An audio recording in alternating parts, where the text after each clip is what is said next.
Retained object. Some transitive verbs take two objects in the active voice. One of them becomes the subject in the passive voice and the other is retained as object in the passive. Examples. Number 1. I gave him a book.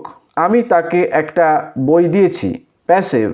A book was given him by me. একটা বইকে দেওয়া হয়েছে তাকে আমার দ্বারা। Or he was given a book by me.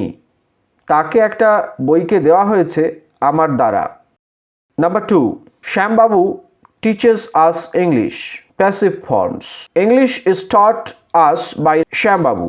ইংরেজিকে পড়ানো হয় আমাদেরকে শ্যামবাবুর দ্বারা।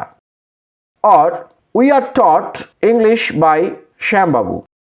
আমাদেরকে ইংরেজি পড়ানো হয় শ্যামবাবুর দ্বারা।